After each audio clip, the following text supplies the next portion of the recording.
Good morning, everybody. Sorry about yesterday's depression, but like I was going through a moment where I was evaluating my health, and being 40 and smoking and having a shitload of work and recovering from drug addiction. It's just not something that you really are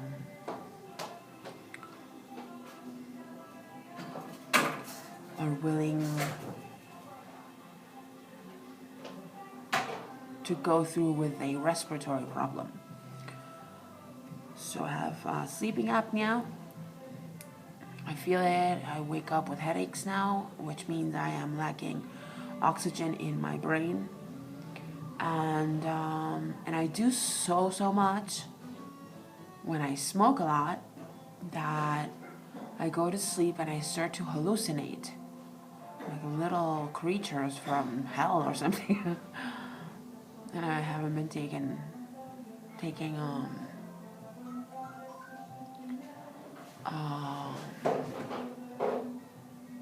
hallucinogenics. So it's tough. Last night I barely could sleep. I lit up a candle, which I light for God, for the light and for light beings. But I couldn't stop hallucinating. I smoked like 10 cigarettes before going to sleep. And I went to bed. I was freezing. I had this date over, and he was like a piece of shit. Didn't want to fuck. He wanted some money. He wanted some alcohol. He wanted some drugs. He wanted that. He wanted that. I just fell asleep with the light on because I was so freaked out at those fucking little things that I was seeing. Bro, you don't talk to a person like that, in that state, about the things that you're seeing, because like you're lacking oxygen, So the only like person that I could count on turned out to be a real asshole, and it's not a pretty sight. My life is not a pretty sight. The house is great and everything, but things could turn out to be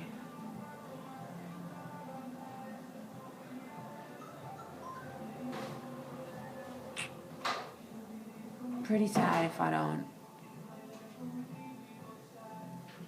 just accept the fact that life is never going to reward me for the work that I've done. And I've studied many religions, and within those religions I studied very dark religions. And I feel uncomfortable about talking about it, and I practice because I have to. It's just part of my family tradition. I don't use knives, I don't use guns, I don't use daggers or anything, nothing that can torture a person physically. But there are energies. I'm giving out the best energy to you in this video.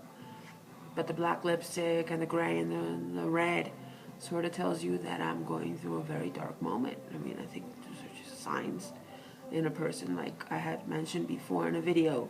Those signs and symbols, those Satanist kids give out.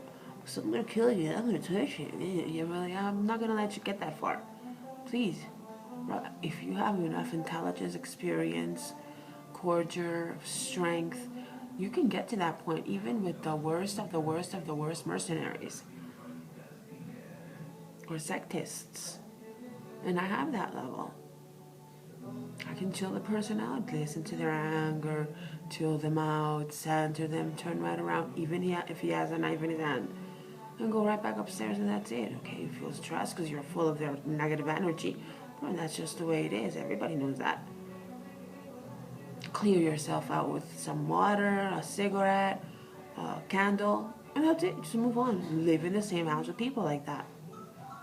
Not 20 of them, but maybe 2 or 3, and then the rest are okay, and then you're the fucking bitch that has to put up with this shit, and you don't like it. And I don't want to live like that anymore, bro. I have too much money to be living like this because my mother wants me to. Because my father won't come pick me up. I have a car, for example. This is a true situation. I have a car, And it has medical stickers on it. Bro, I'm a very well-known person in the city next to us, the capital city of Colombia. It has medical stickers on it. Imagine, she's crazy, is what they're saying. I've been to the hospital 28 times. And my parents send me a medical car. Not an ambulance, a regular car, a Chevy. A 4-door, it's new, beautiful. But it has medical stickers. Medical stickers. It's an insult. Everything my mother does for me is an insult. So dear Lord, I don't know. Today I heard something happened to her last night, that she's in the hospital. Or in the morgue. I'm not kidding. That's what I heard last night. This morning. And last night they told me, you know, your mom's going through something horrible right now, Maria. I turned around, went back upstairs and fell asleep. With those little muñequitos. Those little cartoons, like all over the room. I'm like, what is this? Either she's dying because she's being tortured. And I come from a satanic family.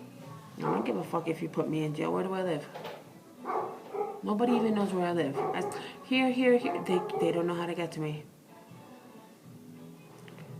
And, right.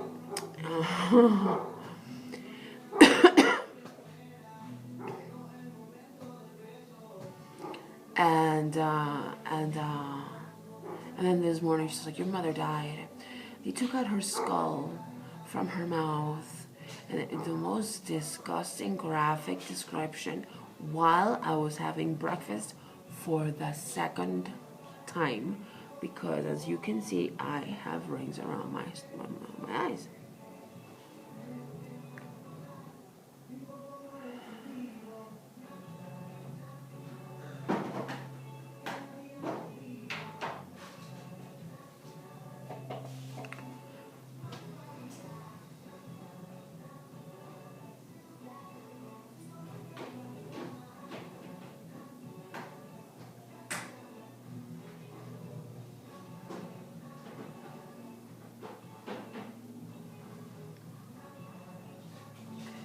And that she was killed, that she was dead, because of all the horrible abuse she had perpetrated on me.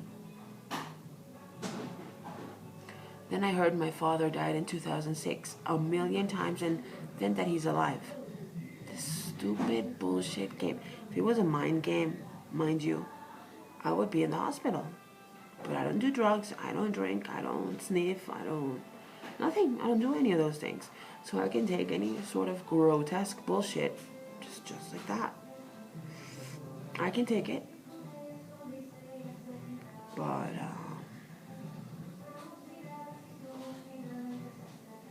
it's grotesque and it's bullshit, but I don't need this, man. I did 20 years of heavy drugs. I was a cocaine fiend. I don't need this for my brain, bro. And I was working, and I supported myself, and I supported the whatever boyfriends I could fucking find in the house, with alcohol, with drugs, with the sex. Bro, it's unimaginable, unterminable. And I'm terminal now. I think I have breast cancer. I think I have AIDS. I have sleeping apnea. And who knows what STD I may have. Who's gonna be happy like that? I wanna fucking die, bro. We have so much money, they don't let me enjoy it. Because I have to hand it over to grandpa. And it's not my grandfather, but it's my father. My father's like 90 years old. If he's alive. If he's not, then he's dead, and he died in 2006, and he was a great person. And he gave up the money because he couldn't enjoy it either. But I doubt it, because he's always around. He's always around. And I learned throughout my childhood that he was a very weird person. That's all for now, and I'll talk to you soon. Goodbye.